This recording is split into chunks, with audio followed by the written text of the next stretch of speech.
Um bom momento a você que está ouvindo a Roda do Ano, esse podcast especial para o Arvoredo, onde eu, Yolanda Del Pulpo e minha parceira e amiga Thalita Mesquita recebemos a cada episódio uma convidada especial para celebrarmos os ciclos da vida.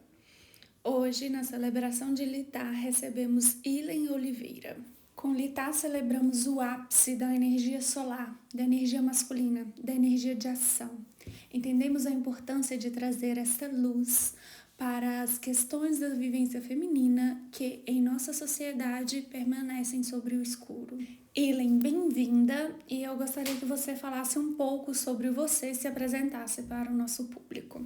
Olá, todas as ouvintes aí do projeto, do podcast, a Paterna.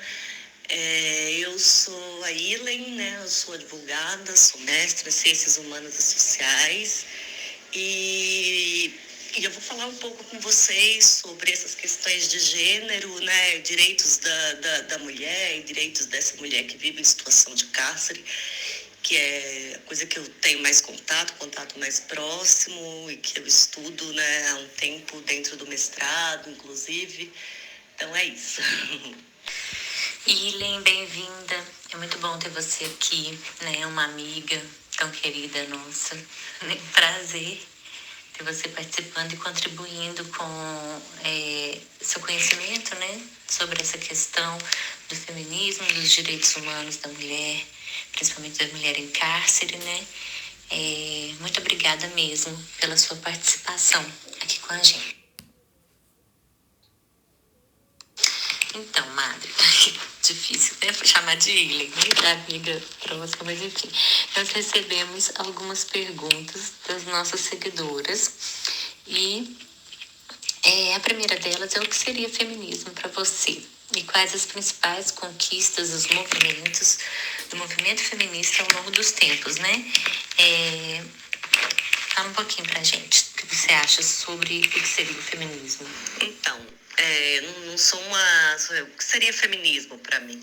Eu não sou uma pessoa que tem grandes estudos de gênero, sobre as ondas do feminismo, né? Eu tenho uma visão muito enviesada por causa do meu estudo, por onde perpassam questões de gênero, né? Mas esse não é o... Então eu vou falar do feminismo de uma coisa, de uma maneira bem... Eu sei que é uma coisa bem mais complexa, mas de uma percepção bem íntima mesmo, assim. Eu acredito que o feminismo é igualdade, né, respeitando desigualdades. Respeitando desigualdades que foram construídas, né, pela sociedade, de papéis que foram colocados, né, respeitando essa desigualdade histórica, né, que a gente tem desde o começo da história mesmo.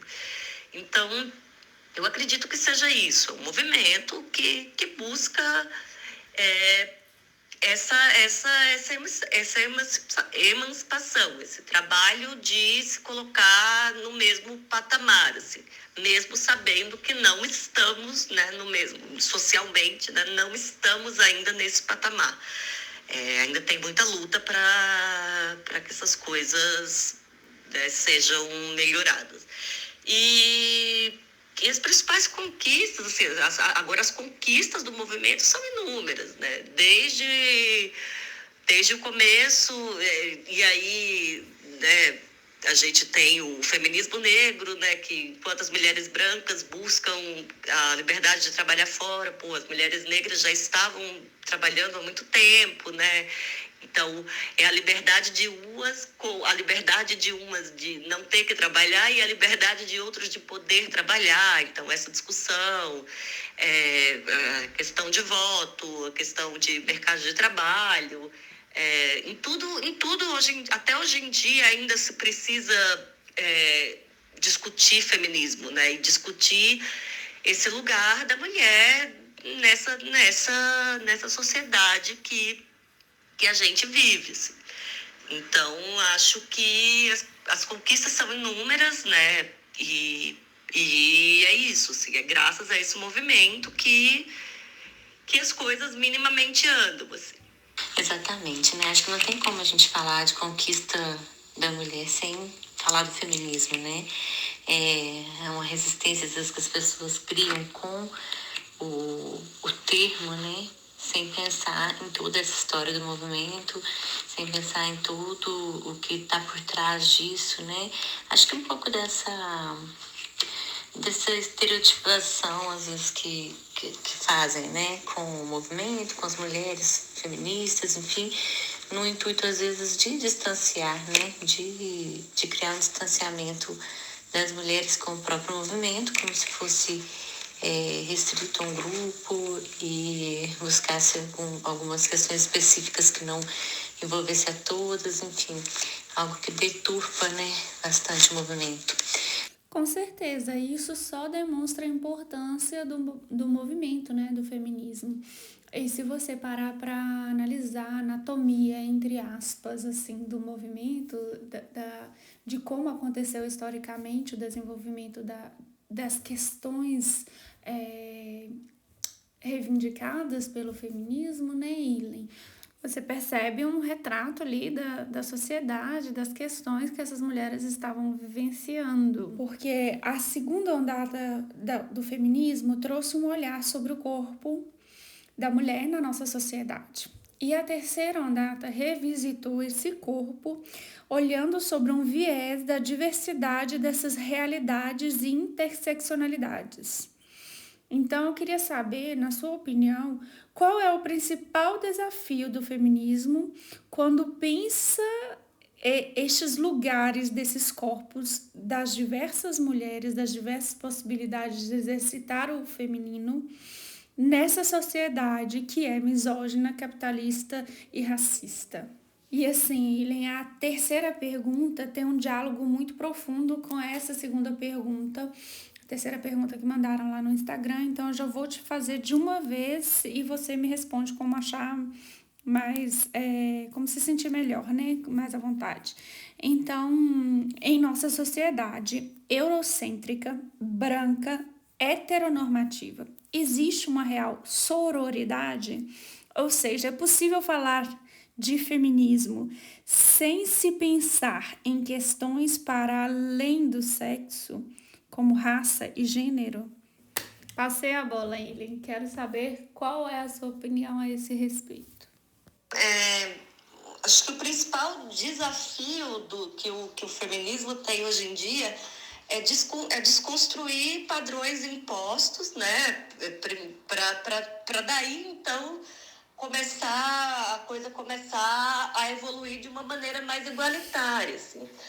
A gente vive nessa sociedade heteronormativa, racista, né, misógina, então são padrões capitalistas, são padrões que estão sendo construídos por muito tempo, que por mais que tenha um movimento, assim, e acho que essa é a grande importância, assim, não só do movimento feminista, mas do movimento social de uma maneira geral, assim, é justamente estar ali para incomodar as pessoas que estão naquele lugar, que ocupam ali naquele status quo lá de cima e dominando né, as esferas de poder, enfim, e ditando as regras a quem as pessoas têm que se submeter. Então, acredito que o grande desafio seja esse mesmo, é como ocupar esses espaços para reconstruir novos padrões e transformar uma igualdade material, né? Não seja aquela igualdade só pro forma, né? Uma igualdade que realmente seja palpável. Não tem como falar de feminismo sem pensar essas questões de raça e de gênero, assim. A interseccionalidade, né, ela é necessária, assim. O feminismo negro, ele mostra, assim, enquanto as mulheres brancas, né, já ocupavam alguma esfera de poder, as mulheres negras, né, estavam ali nos trabalhos subjugados, aí uma herança à escravidão. O Brasil é uma sociedade escravocrata, então, assim, é impossível, não tem como falar, não tem como falar sobre sororidade, sem perpassar essas questões raciais, assim, sem discutir, né, essa outra demanda, assim, dessas pessoas que estão aí, que estão chegando agora, né, uma luta que já existe há muito tempo, mas que minimamente as pessoas estão se pondo a refletir sobre, assim. Então, como que essas pessoas, como que nós, né, mulheres brancas e negras, enfim, como que a gente ocupa esses espaços para ditar essas novas regras, né? Como que a gente chega lá em cima para ditar essas novas regras. Então, e não é ditar no mau sentido, assim, é ditar no bom sentido. De repensar mesmo e com construção, assim, nada impositivos, mas considerando as desigualdades de cada grupo, assim, né? Então, como pode se pensar de uma maneira mais hegemônica as questões, enfim. Né? Então, eu acho que é esse o grande caminho, assim. Exato, né? É tão difícil, né, a gente pensar nessas demandas individuais, né? Mas ainda tem, né, essa ideia, às vezes, de um ser mulher universal, muito baseado nesses padrões, né, da nossa sociedade mesmo. E a gente acaba, às vezes, reproduzindo muitas opressões nesse sentido, né, nessa falsa ideia. É lógico que tem lutas específicas às mulheres em geral, né, mas a gente, em local de privilégio principalmente, a gente precisa reconhecer, né, essas especificidades e reconhecer principalmente o que a gente reproduz, né, enquanto subjetividade mesmo nossa que foi formada dentro dessa sociedade com estes padrões, né? E aí, Madre, dentro dessa ideia, para que a real equidade exista, o que seria necessário? E aí, essa questão, né, o que seria. Eu acho que esse é o grande ponto, assim, como pensar em equidade, assim, né? Então, o caminho seria diálogo, acredito que esse é o grande caminho, assim, diálogo e propostas em cima de demandas, respeitando a história de vida também de determinado grupo, de determinada sociedade, né, de determinada, se a gente falar num âmbito maior, assim.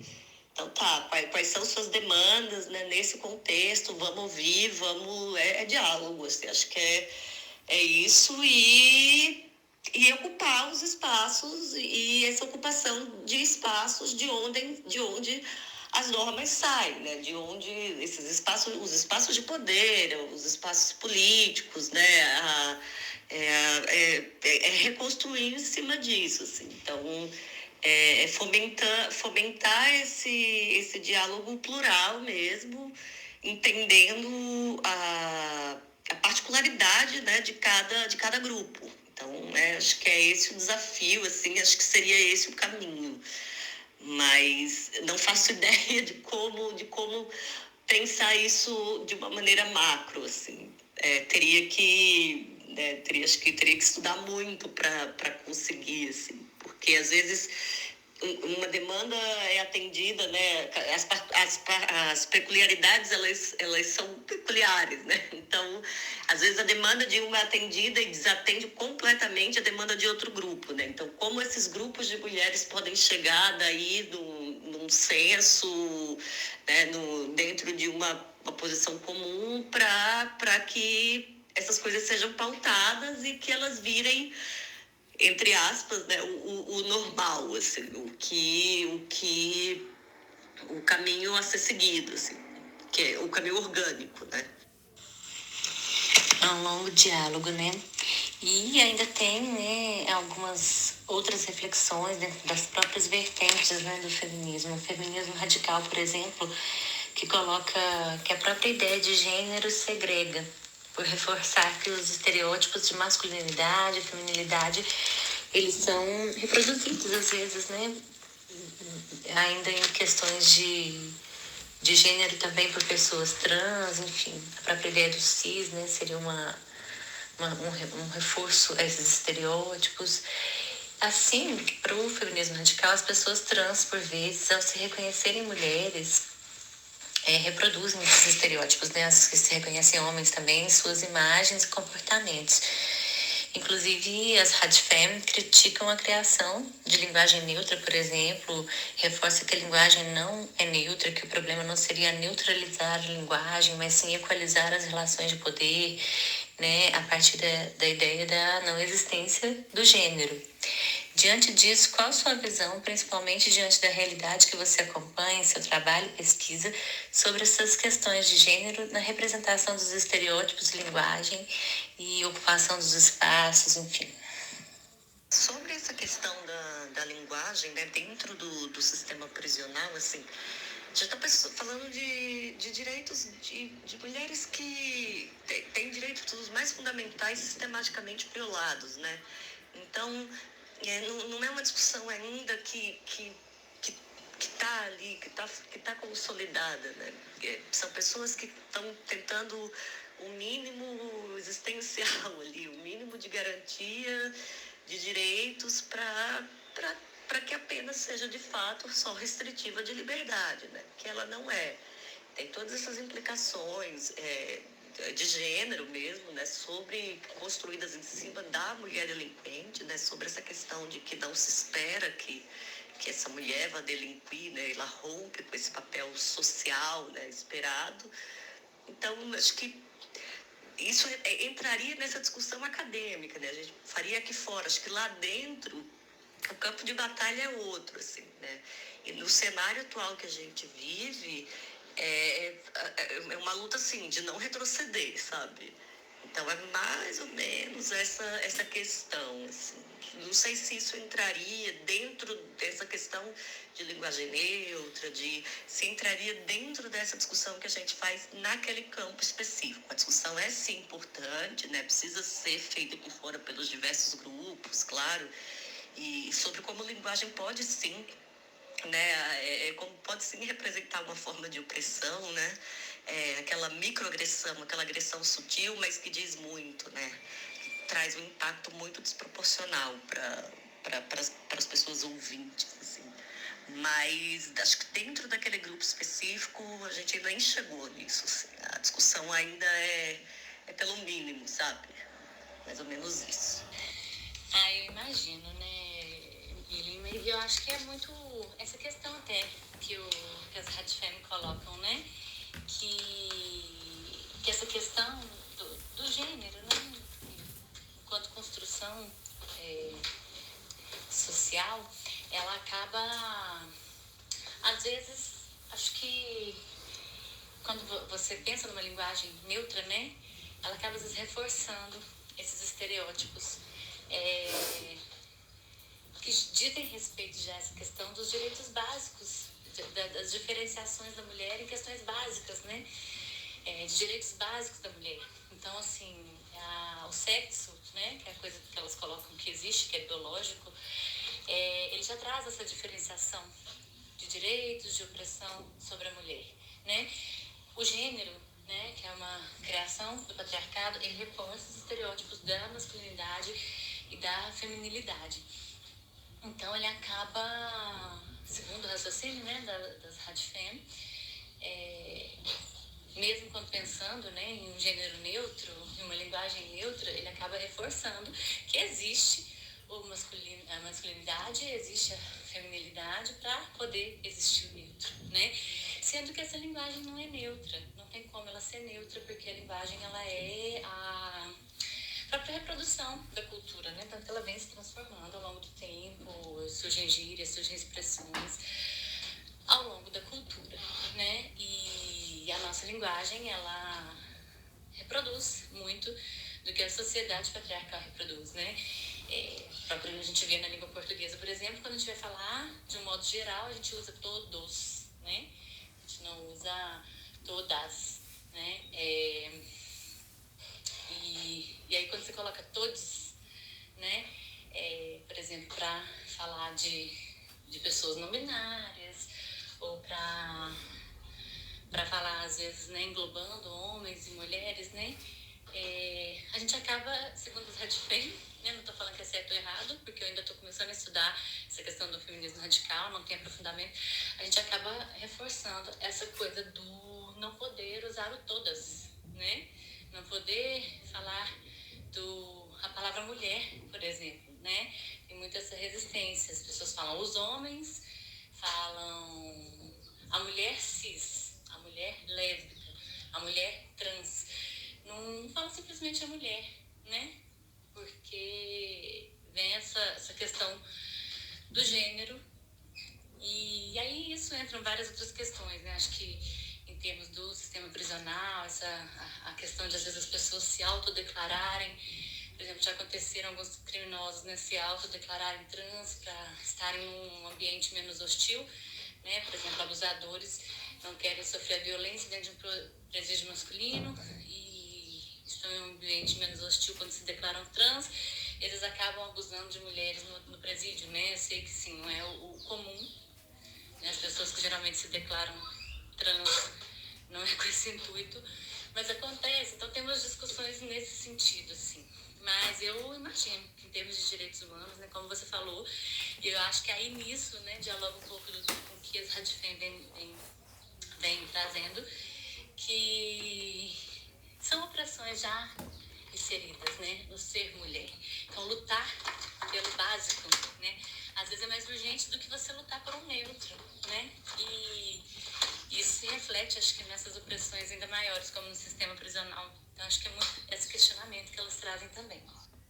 E sobre os direitos humanos, Ilen, quando que as mulheres passaram a serem consideradas nessa questão e quais seriam os direitos humanos da mulher? Sobre os direitos humanos, assim, direitos humanos da mulher, eu não consigo enxergar, assim, tô pensando aqui, mas enxergar um marco que possa, né, a partir de agora elas são incluídas, assim, acredito que tudo isso vem fruto de conquista, de movimentos, né, de muitas de nós que foram queimadas em fogueiras e como que essa coisa foi sendo construída ao longo do tempo. Assim. Então, acredito que hoje em dia a gente tem alguns avanços, né, algumas questões para tentar reparar essa condição, mas não consigo pensar num marco, assim, né, a partir de então. Assim. Acredito que é uma questão, uma construção histórica mesmo, né, da própria necessidade que vai fazendo a reflexão que surge e as pessoas que se insurgem contra aquela norma, aqueles padrões, aqueles estereótipos que são postos ali. E aí já entrando na questão das mulheres encarceradas, né, que essa pergunta, a questão não tem como se falar de cárcere, né, sem falar de raça, assim. No Brasil, necessariamente, o cárcere é o nosso navio negreiro, né? Então, é para lá que são segregadas as pessoas que a sociedade não quer, né? Até porque quem faz as leis que coloca essas pessoas lá dentro são as pessoas que estão nas relações de poder e que vai se perpetuando por todas as classes, vamos assim dizer, e que colocam essas mulheres lá dentro, assim. Hoje em dia, a política de droga, né, a nossa atual política de droga, ela é necessariamente o maior encarcerador de mulheres que existe, assim. Então, pensar essa questão racial tendo em vista que as maiores apreensões, né, são feitas das mulheres mulas, daquelas mulheres que são chefes de família, que precisam sustentar a família e acabam entrando para o tráfico, e reproduz todo esse sistema a lógica do trabalho formal é reproduzido também dentro da lógica do tráfico de drogas. Então, a ponta sempre estoura para o mais fraco, que no caso é essa mulher que está ali na frente, nas comunidades, fazendo esse pequeno tráfico, né, esse envolvimento muito vulnerável com o tráfico, e são os alvos da persecução penal. Assim. Então, são essas mulheres que que superlotam os presídios femininos, né? E necessariamente são mulheres pretas e são mulheres de baixa renda por toda uma questão dessa estrutura social escravocrata que a gente ainda perpetua nos dias de hoje, né? Então, é mais ou menos o cenário, né?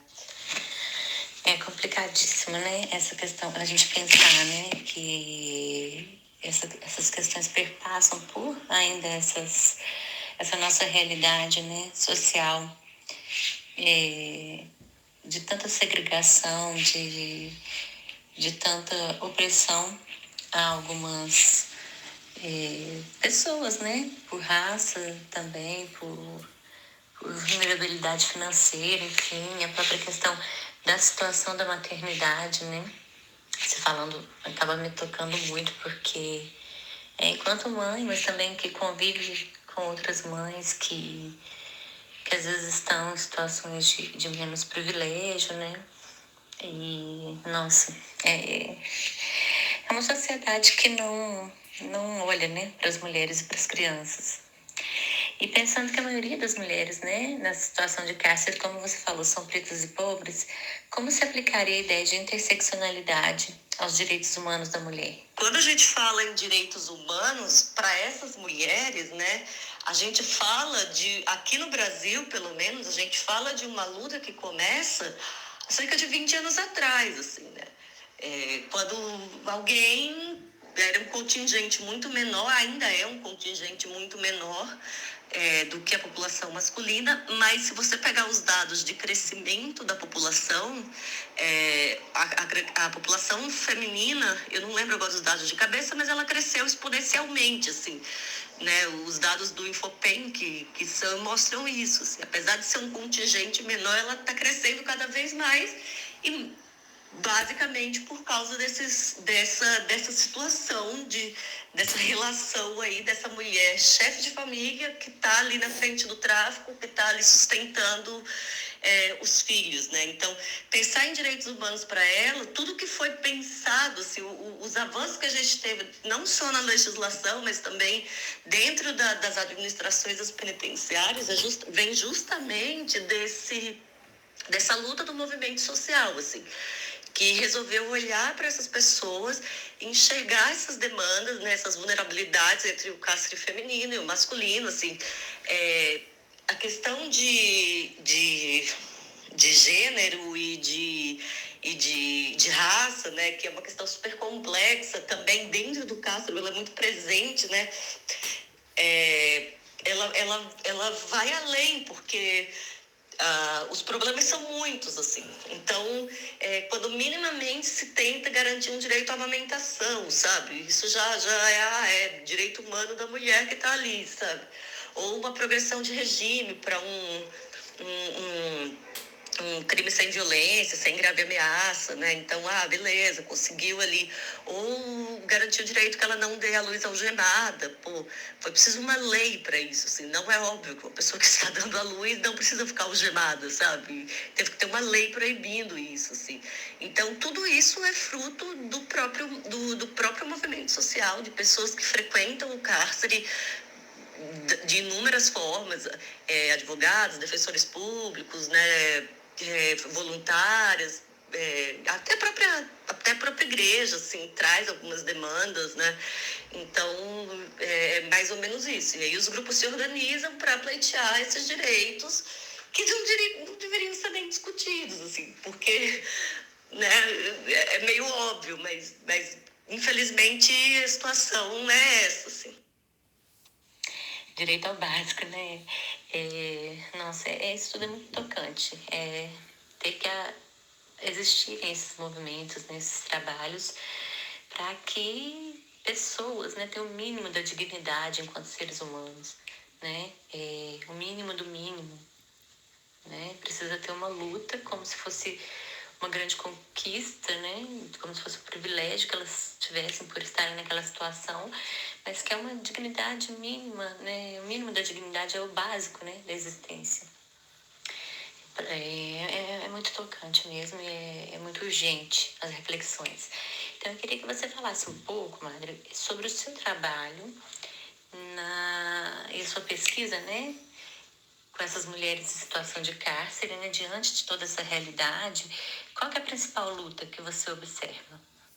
O meu trabalho dentro do cárcere, ele veio muito a partir de uma perspectiva de um grupo de extensão de direito, da Faculdade de Direito da USP, que é um grupo de diálogo, uma proposta de diálogo que seja horizontal, interdisciplinar e sem julgamentos, né? Sem sem prévia combinação, a partir de dinâmicas que são tratadas dentro do cárcere, temas que são trazidos até pelas encarceradas. Então, a proposta ela vem de um diálogo entre população encarcerada e população não encarcerada, que no caso somos nós, né? Enfim, e a gente começou a partir dali, da penitenciária feminina, e a partir de leitura e, enfim, e de trabalho como advogado, a gente foi percebendo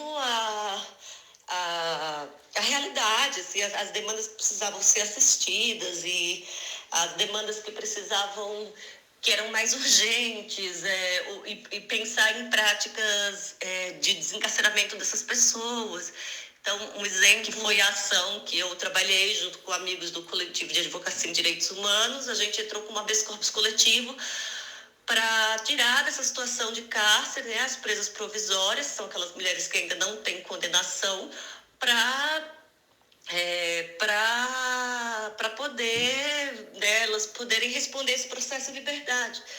Isso foi embasado na lei da primeira infância, né? Porque justamente essa questão do vínculo afetivo da primeira infância, da mãe com a criança e do amamentar, porque, por exemplo, a LEP, que é a Lei de Execução Penal, ela fala que é no mínimo 6 meses, né, de amamentação dentro do cárcere.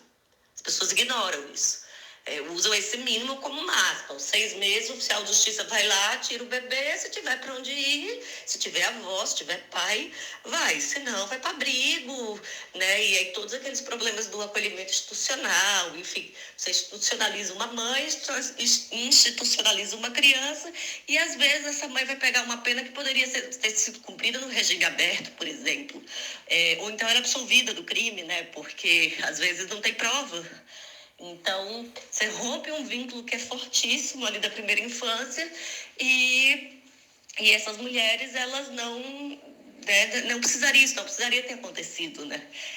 Tem toda uma carga psicológica para as crianças, mas também para as mulheres que ficam lá dentro, assim. E isso também aumenta essa política, né, de colocar mais gente lá dentro, e o descumprimento sistemático das leis fazem isso, assim. Então, acho que essa é a nossa principal luta hoje em dia, né, diante desse cenário que a gente está.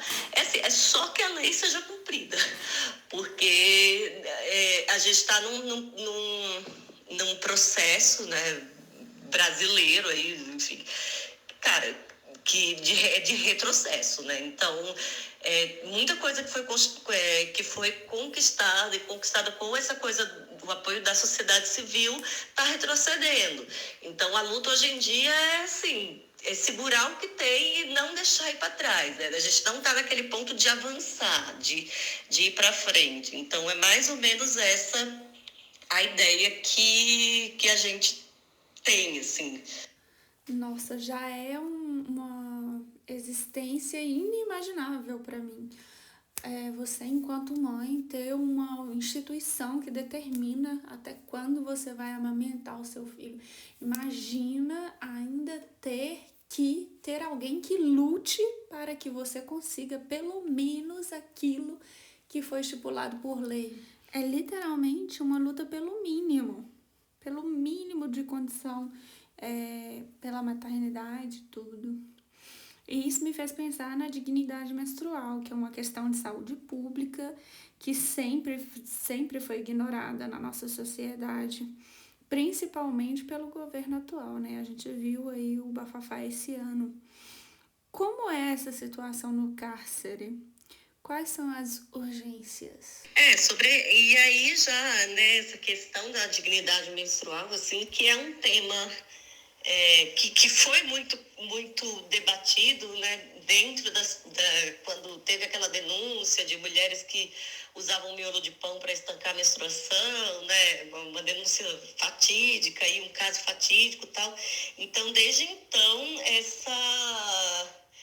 essa questão, né, ela vem à tona, assim, se a gente pegar mesmo o cumprimento das regras dentro dos presídios, assim, a quantidade de absorvente é muito pouca, né, então todo mundo acaba tendo que usar o próprio pecúlio, que é o do trabalho que elas têm lá dentro, ou da família, a família manda, e isso às vezes é objeto de troca, né, troca de favor, de alguma coisa, as pessoas vão se virando, então é isso, assim. E a questão é uma questão que, assim, que tanto atinge elas, né, como as pessoas em situação de vulnerabilidade, assim, que são as pessoas que vivem em situação de rua, as meninas, né, as adolescentes que vivem, que cumprem medida socioeducativa, as próprias adolescentes, assim, que são fora, tem essa questão de pobreza menstrual também, assim, não tem acesso, às vezes não tem dinheiro para comprar absorvente, acabam perdendo aula e tal. Então, né, assim, são conquistas que, pô, parece que a gente ainda está na Idade Média, né, a gente, ao mesmo tempo que debate certos avanços, a gente ainda se depara com esse tipo de coisa, né, então é bem complicado, assim, eu costumo falar que a gente precisa olhar para todos os pontos da estrela para conseguir ter uma dimensão do que significa o todo, assim. Se a gente olhar só para cada ponta, o quebra-cabeça não fecha, assim. E tudo isso tem origem justamente nesse sistema que a gente vem falando desde o começo, capitalista, né, um contexto capitalista, patriarcal enfim, aí vem a misoginia também, e aí vem que coloca essas pessoas, né, essas mulheres, não só essas, mas todas as outras, em situação de uma hipervulnerabilidade, assim. Então, se a gente as mulheres as pessoas que têm esse problema, essa questão, né, da pobreza menstrual, assim, são pessoas hipervulneráveis, assim, pô, a gente está discutindo uma coisa que não deveria nem ser discutida, assim, né, não deveria nem ser um problema. Então, a que ponto nós chegamos, né?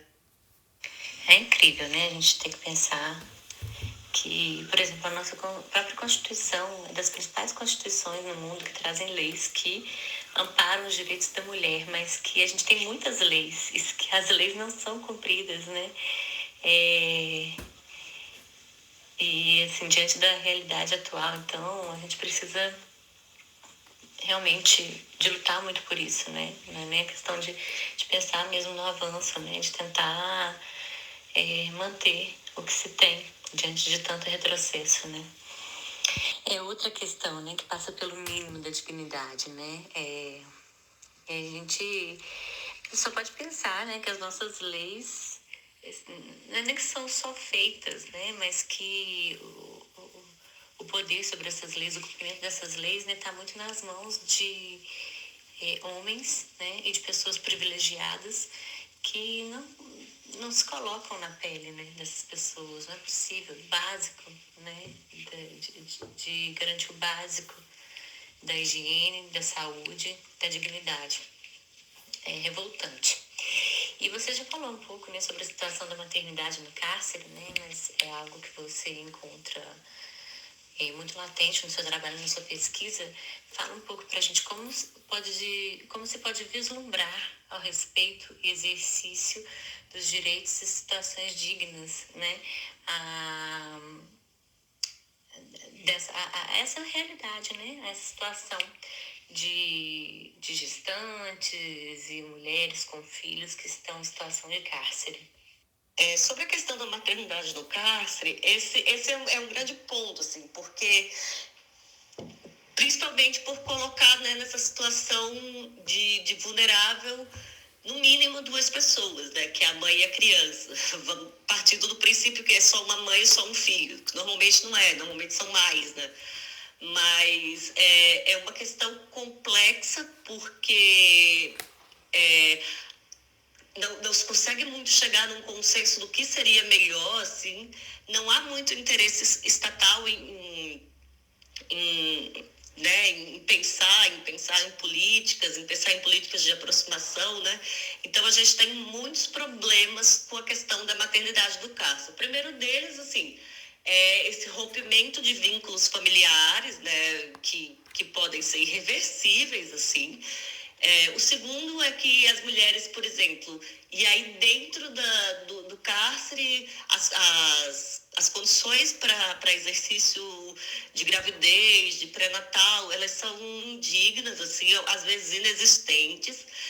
Os berçários, as creches, os lugares para esse tipo de coisa que estão previstos na legislação, tanto na legislação nacional como na legislação internacional, as regras de Bangkok, por exemplo, elas prevêem isso, lugar adequado para amamentação, para creche, para escola, tal. Não existe, assim, quando existe ainda é uma situação de lugares muito... São lugares insalubres, assim, é difícil você ter um presídio que realmente atenda isso de uma maneira minimamente digna, assim. Então, o Brasil, isso foi reconhecido pelo próprio Supremo Tribunal Federal. O sistema penitenciário brasileiro, ele vive um estado de coisas inconstitucional, assim. Ele é caótico, né? Então, assim, isso formalmente reconhecido pela Suprema Corte Brasileira, né? Então, para a gente ter uma dimensão de como a coisa tá. E o que era ruim para os homens, para as mulheres é muito pior, porque, assim, a pena que elas, né, principalmente as que são mães, assim, não é uma pena só restritiva de liberdade. Pô, você tá presa lá, tá com seu bebê, com 6 meses, o oficial de justiça pega e leva ele embora, leva o bebê para... Tipo, você não vai ter notícia, não existe, por exemplo, uma política de aproximação da mãe com essas crianças, apesar da lei prever que as crianças podem visitar a mãe independente principalmente as crianças que estão em instituições, né, em abrigos, não é abrigo, né, em acolhimento institucional, elas podem visitar a mãe independente de autorização judicial. Isso não acontece, assim. O próprio contato por telefone, por carta é complicado, porque às vezes se a criança é muito pequena, ela não tem essa capacidade, né, de discernimento para fazer, para isso, para entender que aquilo é a mãe dela e tal.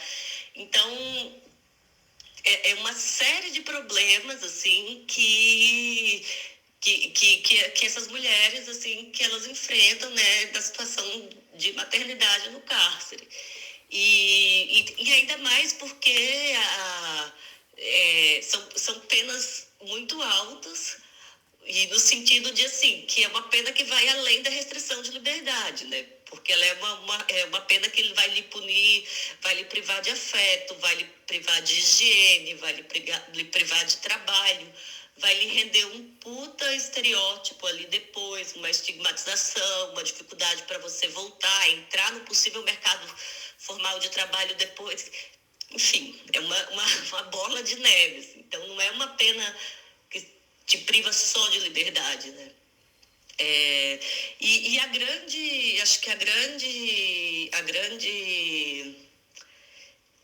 o grande movimento é justamente como que se pensa, né, em alguma coisa que atenda essas pessoas, porque também por outro lado, também tem aquele argumento de que, beleza, a gente não vai tirar a criança, vai deixar a criança com a mãe lá dentro, que aí, pô, a gente está encarcerando uma criança, né? Tá colocando uma criança para viver dentro de uma penitenciária, né? Será que isso é certo também? Então, é um dilema, assim, é uma coisa que precisa ser pensada. Assim, o tema é extremamente complexo, ele precisa ser pensado, assim, não só à luz do direito, né, da legislação, precisa ser pensado também à luz da psicologia, da assistência social, da medicina, é multidisciplinar, assim, da administração penitenciária. É uma política mesmo que tinha que ser uma política muito bem elaborada, assim, e a gente não tem isso, né? Então, é mais ou menos esse o contexto, né, de como se encara essa maternidade dentro do cárcere hoje. Isso aqui eu estou dando uma pincelada geral, assim, né? É realmente algo muito complexo, né? Eu acho que é muito complexo nesse contexto, né, de uma sociedade que invisibiliza mulheres e crianças, né? Mesmo com tantos direitos já conquistados e leis e estatutos, né, que venham proteger, mas o cumprimento dessas leis, né, até para respeito básico à existência, né, e também as demandas pessoais de mulheres e crianças. Então é algo que realmente acho que precisa ser olhado com muito cuidado, né? E com muita urgência, né, Marco? Porque, nossa, é revoltante como a nossa sociedade lida com a maternidade, né? Foi algo que foi sempre incentivado enquanto papel da mulher mesmo, né? Mas dentro de uma sociedade patriarcal, tô falando, claro. Nenhuma mulher precisa ser mãe, mas foi algo que foi muito incentivado dentro desse modelo de sociedade que a gente tem, ainda né? Mas não nos coloca o mínimo de condições para maternar, né? E principalmente mulheres em situação de maior opressão sofrem ainda mais com isso, né? Em situação de cárcere, então, nossa, eu nem faço ideia, assim. Eu tento ver, às vezes, algumas coisas sobre, mas a gente não faz ideia porque realmente é uma questão muito complexa.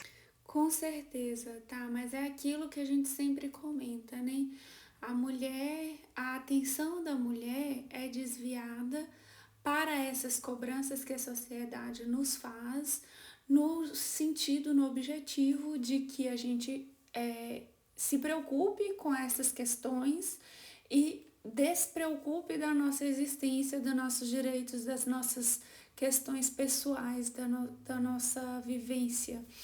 Então a gente está muito preocupado em atender essas demandas da sociedade e depois que atende as demandas da sociedade, estamos preocupadas em como manter aquelas demandas, porque a sociedade não nos coloca condições favoráveis, como por exemplo a maternidade. Tem que ser mãe, mas depois que você é mãe, você tem essa preocupação com os filhos, com a sua relação com o filho e com a sociedade que não está preparada para receber essa condição de mãe e de filho. E assim como todas as outras preocupações que são impostas à mulher, nunca ela atinge o tal famoso padrão de beleza. Sempre tem uma questão que é importante, que precisa mais atingir. Sempre tem uma questão que a mulher está deixando a desejar em alguma situação. Sempre, de alguma maneira, para desviar a atenção e o foco dessa mulher do que realmente pode ser importante. Enquanto as mulheres estão algumas nessa luta, nessa busca para alcançar os nossos direitos, para alcançar a dignidade para as nossas irmãs que não têm dignidade menstrual, por exemplo, a sociedade desvia a atenção das outras mulheres com outros questionamentos e busca de uma forma ou de outra inferiorizar nosso questionamento, a nossa luta, dando a entender que é tudo uma questão de mimimi, que somos exageradas, que não é bem assim, que essa sociedade evoluiu muito, que não tem necessidade do feminismo. E nesse desvio do nosso olhar, divide as mulheres, promove intriga entre as mulheres e estimula que a gente não se apoie umas às outras, de maneira que a sociedade continua sempre perpetuando essa conduta de inferiorização da mulher e E é uma questão, assim, realmente muito, muito difícil.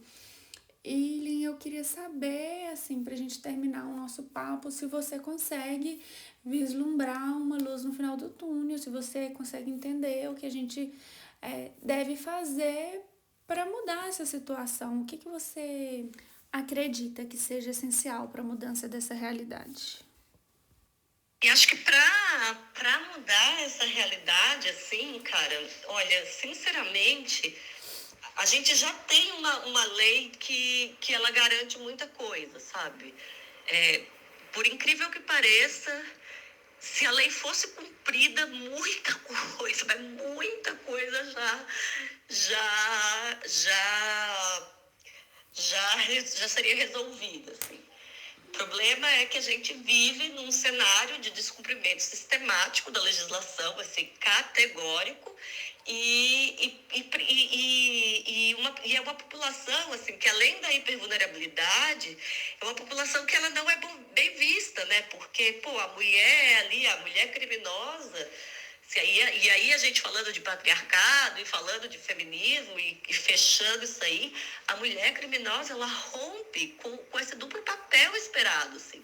Ela rompe com o descumprimento da lei, né? Ela rompe com a lei penal, mas ela rompe também com aquele papel que as pessoas, né, esperam para a mulher, de uma mulher recatada, né, de uma mulher quieta, tranquila, né, que não vai se meter com essas coisas, né? Então, assim, as pessoas elas não conseguem enxergar a dimensão disso, né? Então, é isso, assim, não existe investimento, assim, não existe pensar esse tipo de política, assim. O que a gente tem de avanço é por causa de movimento social, assim, porque o Estado tá simplesmente, categoricamente descumprindo tudo. Então, se minimamente as leis elas fossem respeitadas, assim, principalmente a legislação internacional, tratados de direitos humanos, que o Brasil é signatário, a própria Constituição Federal, o Código Penal, a Lei de Execução Penal, assim, tudo isso ele é muito protetivo a essa mulher. O Estatuto da Criança e Adolescente, assim, ele é muito protetivo a essa mulher que está ali sob custódia estatal, sabe? Mas não é cumprido, né? Então, e ninguém olha com muito bons olhos por causa disso, dessa questão dessa mulher que ninguém espera que ela cometa um crime. Então, né, é uma bola de neve que eu, sinceramente, assim, acho que, né, no momento atual, a gente pensando no cenário que a gente vive, é isso. É pensar em como fazer a lei ser cumprida. Ponto. Sabe? Acho que esse seria o principal avanço. Ilen, obrigada pela sua participação aqui conosco. Uma honra ouvir você falando sobre essa temática, né, de sua pesquisa, do seu trabalho, com tanta propriedade, contribuindo com o nosso podcast, enriquecendo aqui o nosso conteúdo. Muito obrigada mesmo, você é sempre bem-vinda por aqui. E todos vocês que acompanharam o nosso podcast, obrigada também e até a próxima. Assim, me despeço aqui desse bate-papo, sempre muito produtivo, né? Trazer esses temas para qualificar o debate, para que novas hipóteses, novas ideias saiam daí, para que a gente possa sempre ter, quanto mais qualificado o debate, mais forte a luta, né? Então, é isso. Queria agradecer o convite das meninas, da Yolanda e da Thalita, e fico à disposição nas redes, por e-mail, para eventuais dúvidas ou até para esticar esse bate-papo. Ilen, muito obrigada pela sua contribuição. É muito importante para a gente ter esses outros olhares, né? Igual a Thalita falou, é muito difícil a gente imaginar essa situação que é tão complexa sem estar diariamente em contato com aquilo ou sem ter uma presença mais efetiva. Então, assim, você que tá lá, que tá conferindo, que tem esse depoimento, só traz boas contribuições para o debate. Então, muito obrigada mesmo. E a vocês que estavam ouvindo a Roda do Ano, nessa celebração de Litar, eu desejo que vocês consigam conduzir a luz, a energia da ação para aquilo que está escondido na escuridão do seu íntimo e da nossa sociedade também. É importante que a gente direcione essa luz, essa energia do agir para as coisas que precisam realmente ser mudadas. Então, é isso, que você consiga fazer a diferença no pequeno que você puder. Comece com um passo, nós também estamos dando os nossos passos pequenos, mas que eu acredito que são importantes para essa construção da nova realidade que desejamos ter. Então é isso, só brilhe. Com amor, Yolanda, Thalita e Ilen.